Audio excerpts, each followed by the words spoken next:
It is the technology show where we translate geek into regular speak. I'm Brett Levy. I'm your host this week. So it's been an interesting couple of weeks, a lot of exciting, fun stuff. The Olympic Games, first esport foray. I have some views about the different games that were played, but we'll save that for another time. I do have to do a punt though, as some of you may or may not know. I have a esports center here on the Gold Coast called Fuse Esports, and the guy Lucas, who, well, also known as Anon, who won the Fortnite event, is actually a student at Guess Education, which is where the center is. So congrats to Anon. So good to have you sitting and playing inside our facility as well. Anyone that wants to join, let me know. I'll give you some more information. But if you're on the Gold Coast and you're into esports, we got a spot for you. Right, so let's get into today's show. Let's bring up some slides. I think my slides are already up there. So with things with a Z. Now, today I'm reviewing JLAB's new work buds. I've reviewed a few JLAB products in the past, and they never disappoint.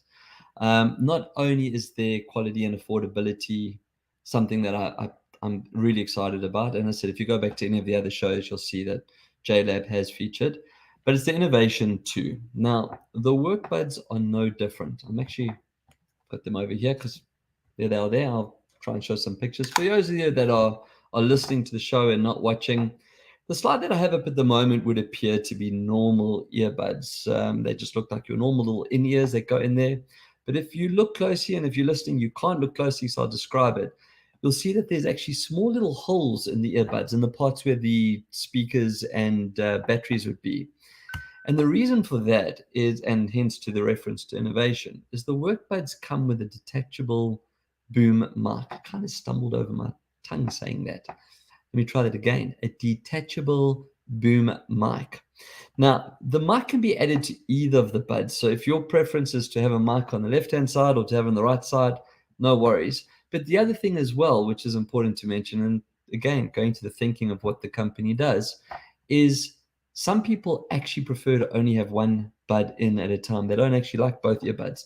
I'm one of those people. If I'm listening to music, I put both my earbuds in. I like the noise cancelling. I like to be blocked out from everything. But if I'm on a call, I actually prefer to have just one. And normally it's just the left ear. Sorry, I'm pointing the left ear. Look, this is the left ear, the right ear. But batteries run out, right? So sometimes you have to put into just the left ear as well. So they have taken that into consideration, that if you have a preference, you can choose which one you put the detachable mic into. Now, they don't mention that these are active noise cancelling, ANC, but I have to say, with the right size ear tips and a really snug fit, I didn't hear too much sound around me, if any, now that I come to think about it. The mic, though, has got active noise cancelling. So it obviously focuses on your voice. That way, whoever's receiving the call or whoever you're talking to on the other side won't get all the surrounding noises. Now, I don't know if it's because of Apple and I use mine on my iPhone, or if it's the mic. But whenever I get headsets, I always find someone. Hi, Alon. He gets my first phone call to see how things are going. Now, Apple has a built-in isolation feature as well, both on MacBook as well as on the iPhone. Does that supersede the boom mic's quality? That I don't know. But according to the recipient of the calls, they couldn't hear anything. And I was doing like finger snaps and I was clapping and all other kinds of weird things. So yeah, the little boom mic that comes with it. And I say the little boom mic, if you are watching the show, here's the case here. I think I've actually got a picture of the case coming up as well, which I'll show you now. But I nearly made the mistake. I did this before. I'm not going to pull the headset out, because as soon as you pull it, it activates and then I lose sound. But the little boom mic is wrapped in over here, if you can see that. So for now, I'm going to actually put that away. But there's the carrying case. Now, like most other headsets, multi-Bluetooth, so you can connect to two devices once, hence the warning, because I have actually done that on one of my shows before. I've pulled out a headset to start talking about it, and it was paired to my machine. But I have got a picture for those of you that are watching. There we go. So nice case. I'm trying to find a thing that I can reference to describe the scale of the case. Let's put it this way: it's not going to fit in your pocket. Okay, it almost looks like a mini soap dish type size. But what's nice about that is it packs a big battery, and if you look at the screen, you'll see they have things called cush fins, which is a part that helps secure the earbud into the top part of the ear, and then it comes with 3 different size ear gels or ear tips. So yeah, very comfortable. The headset itself is light, so you don't feel the weight inside the ear, even if you have the boom mic on. Now, I mentioned the case size is a fair size. That battery actually packs up to 45 hours worth of charge. Each bud has 10 hours, so you got a 55-hour headset. I have not used it for 55 hours on the trot, and then when I'm not using it, I generally plug my devices in. So I don't know if it gets the full 55 hours. I have to say that with my experience with JLAB as a reputable brand, if they're claiming 55 hours, you're getting 55 hours. And I actually went on, I think it's on the box actually. WorkBuds have a 10+ hour listen or 6+ hour talk time. So there we go. So if you're listening to music and not actively using the boom mic and the microphones on working, 10 hours. If you are talking or streaming like we are now, then 6 hours. So there we are, they are honest. So you're looking at between, what's it, 51 and 55 hours of time. That is more than enough to get you through even a work week. And I say that because you could be traveling. So you slide your box with your earbuds into your laptop bag, and off you go for the week. You don't even have to charge them if you didn't want to. I do want to say, I don't know if this is a fact or not. It's just an opinion that I experienced, but um, I find that devices last longer if you charge them when they're at like 60, 70%. In other words, not letting them go all the way down, well, to zero. What I do know to be a fact is it is harder to charge a headset for the first 20% of its battery requirement, or any battery product for that, not just the headset. So when you let your phone run down to switch off, or headsets run down to switch off, that first 20% to recharge them, it takes a lot more than the last 20%. So just get into a habit, finished using your products, whack them into a charge. This is a USB-C charger. They haven't built wireless charging into this headset. I do have other JLAB headsets that I use that are wireless charging. It's not a deal breaker. I just have wireless desktop pads on my desk, so it's just pretty easy to put them down. But I also have a hub with a USB-C that's always floating around, so it's not hard to just find a cable to plug them in and give them a boost. In fact, I'm going to do that as we speak because I just said that I do that. So there we go. Back in, little blue lights back on. It comes with a USB-C to USB-C cable, just by the way. Suits me. My MacBook is only USB-C. Some people still probably use the USB-A format. You'll need an adapter, or you could probably just use one of your other USB-C cables. So yeah, now it is a headset, which means I have to do my Kristen Hirsch scale. The WorkBuds take advantage of the JLAB app. So what I did is I actually tested it on the standard EQ, which it's factory setting. Then I put it into bass boost mode, and then also it has the JLAB. I think they call it custom or unique or supreme or something. There was actually a name for that. I'll see if I can find that quickly without connecting to my headset. There was a name for it. I don't remember what it was, but it was like the JLAB custom setting or something like that in the sounds. Yeah, I think you have to be connected before you can do it. But using standard mode and bass boost, I did hear a difference. Now, for those of you that don't know the Kristen Hirsch scale, the song Your Ghost has this really deep, gut, beautiful bass sound that just like you actually feel that it vibrates right through your body. There are certain headsets in the world that if you're using, you would not ever know this listening to the song. So I always use it to see if I can pick up that bass line. And I'm very pleased to say that not only did I pick up the bass line with standard mode, but when I did put it into bass boost, it did amplify. So with that, I have to score the WorkBuds a respectable 7.5 on the Kristen Hirsch scale. I have people sending me text and comments and that before going, well, what is your rating based on and how do you get it? I'm not prepared to answer that. You just have to take the number for what it is. It's like the old rating of net performance scores. I don't actually know what all those scores mean, but it means something to me. The Kristen Hirsch scale is out of 10, if that means anything. So 7.5 is 75%. For a non-music focused headset, I think that's pretty damn good. So that is things with a Z. And that will take us into tech news. What have I got for tech news? Right, so Apple, a little computer company that didn't roll over and die. Okay, now I reference that because if anyone goes back into the history of Apple, before Steve Jobs kind of like came back and took it over, they were almost gone. In fact, there's been a few times that they've almost been gone. Well, this week they hit the $3 trillion mark. Now, if that wasn't a feat in its own, analysts are already predicting or suggesting that this could be $4 trillion by 2025. That's not that far away. It's a year and a half away. I went and just loving to do research and playing with numbers and geeking out a bit. I thought, let me just check out a couple of facts. So according to what I could find online, right, the GDP, the gross domestic product of all 54 African countries. Now, this includes Seychelles, Mauritius, the little islands are down at the bottom. In 2022 was $2.98 trillion. Now, considering that there's 1.4 billion people on that continent, you have a computer company that makes other things, probably the biggest watchmaking company in the world, and in my opinion, the best handset in the world, that is worth more than the GDP of the entire African continent. That's got to hit home for you, right? Anyway, so well done, Apple. I am glad that I own shares and held on to them and all those good things.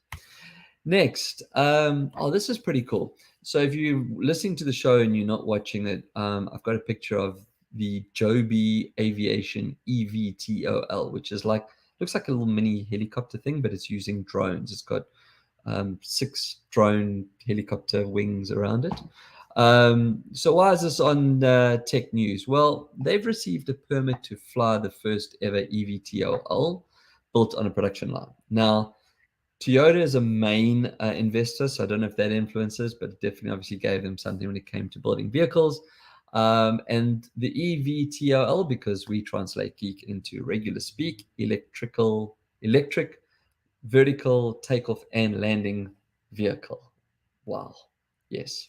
So the FAA, which is the American Aviation Authority, have issued special airworthiness certificates. So that means that they can actually now begin flight testing. It's going to be kind of weird to look up and see ETVLs flying all over the place.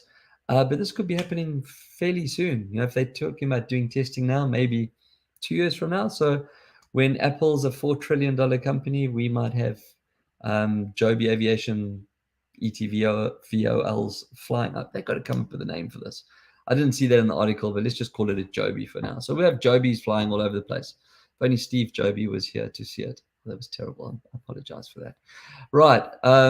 So next. Okay. So I'm going to make an apology. Anyone that knows me, listens to my show, I'm always like an upbeat kind of guy. I'm always glass half full. But when I start thinking about Twitter, I almost start to feel like an agony auntie column.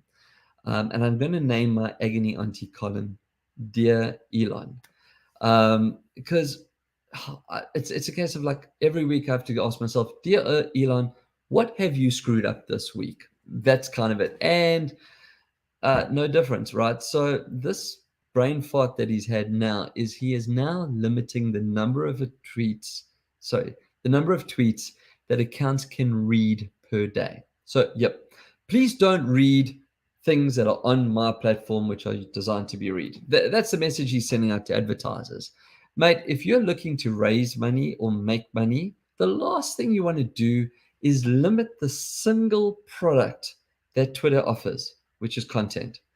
What advertiser is going to throw money at your network when they know that A, they've got to still hope their advert lands in front of a potential customer, and then B, that potential customer not be able to read the content that's aligned to their advert? Come on, man. Like, you made one really clever move by appointing a CEO who comes from media. Can you not just go back to your little rockets and cars and play nicely there and leave Twitter alone? I mean, I feel like now we actually. So let's give the reason. In his brilliance, he goes, apparently, um, multiple companies were scraping data from Twitter, and this is putting pressure on his servers and making them fall over, and he has to spend money on them. Blah blah blah. Crimea River.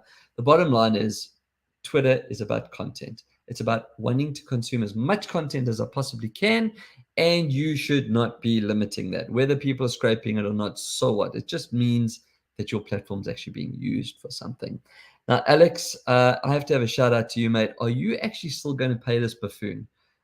Is it not time to take your skills and brain and everything that you contribute to the tech world and move to another network? Because seriously, if you pay, you get a few more extra tweets that you're allowed to read in a day.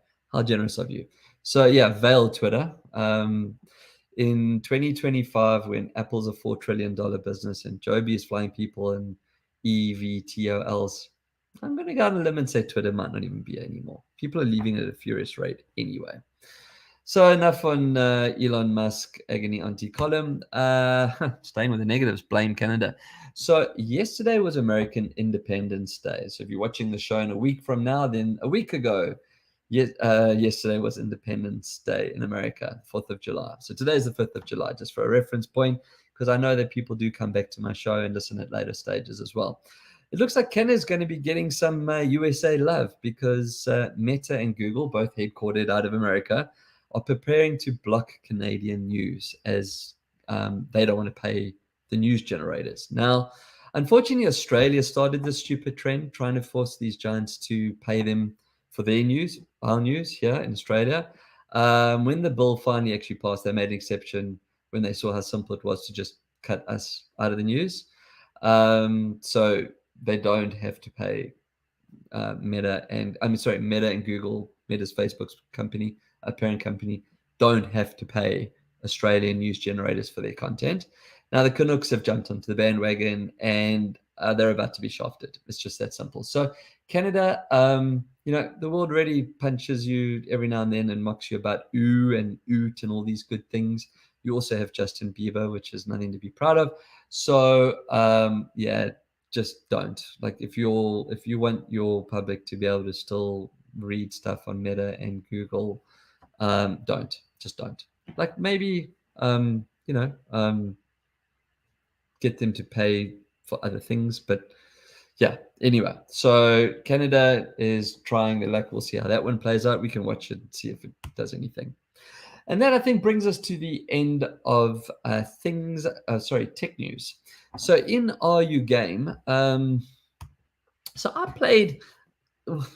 I wasn't like in the mood to really sink my teeth into a new game, or there are games that I play regularly that I obviously wouldn't talk about because it's not something new.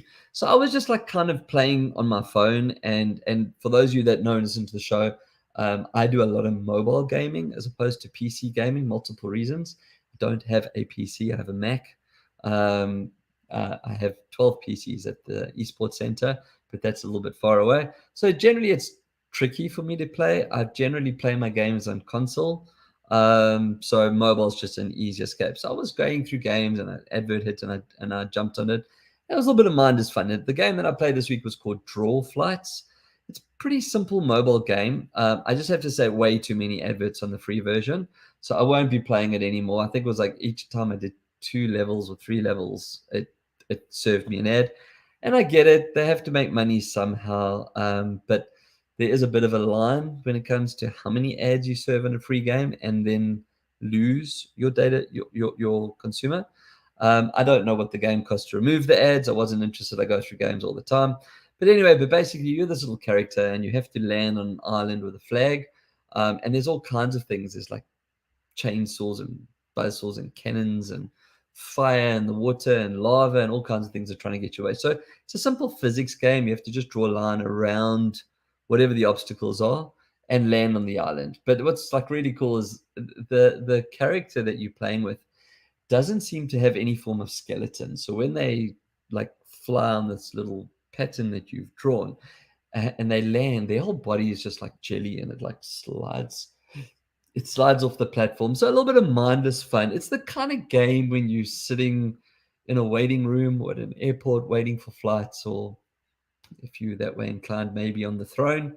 Yeah, it's not going to win any game awards, just simple minus game. But what was nice is that it does actually get the brain thinking a bit. So yeah, Draw Flights. I'm not sure if it's available on Android. I would assume it is. I played on iOS. And yeah, I probably won't be playing it in a couple of weeks' time. Right, on to Q&A. Let's see if I've got anything that's come through here on any of the channels. Well, this is a nice one.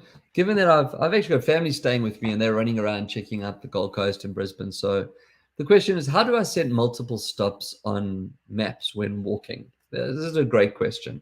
So the simple answer is you can't. Sorry. The reason I've referenced my family visiting is they've been using maps and they're saying to me, like, what do I put in and how do I put it in? So maps is a great product. But you can't do multiple stops on maps. So if you've been looking, and I can tell you that you can't do it on Apple or Google. This is either of the two maps platforms. If you're driving a car, you can put multiple stops, and it's super easy, right? It says they add a destination on Google Maps. And I think on Apple Maps, you can just go add, and then it brings up a choice to add a destination or something on route, depending on which country you're living in.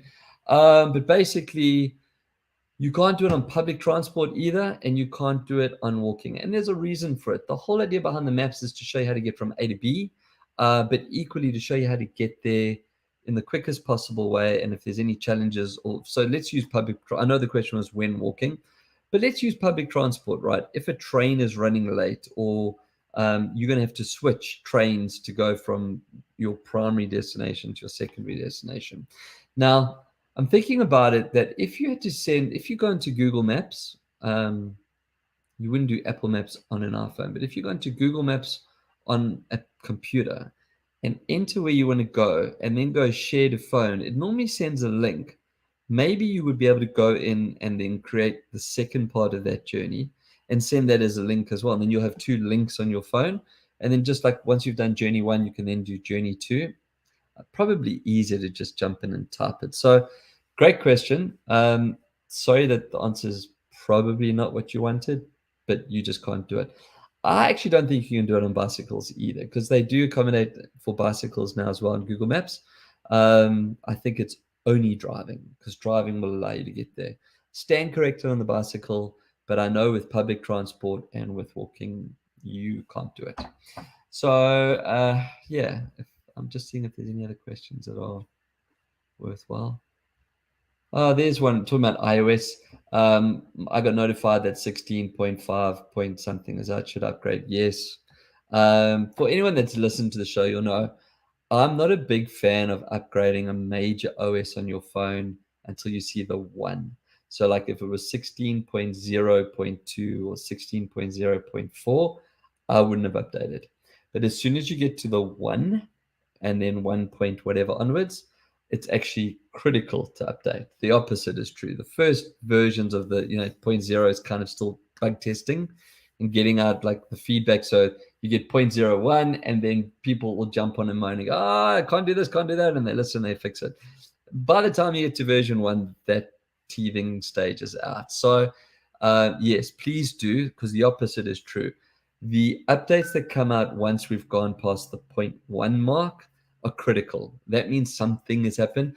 Apple is terrible at this. They'll never ever admit that there's been an attack or a breach or someone managed to hack something. They'll never acknowledge it publicly, even if they called out.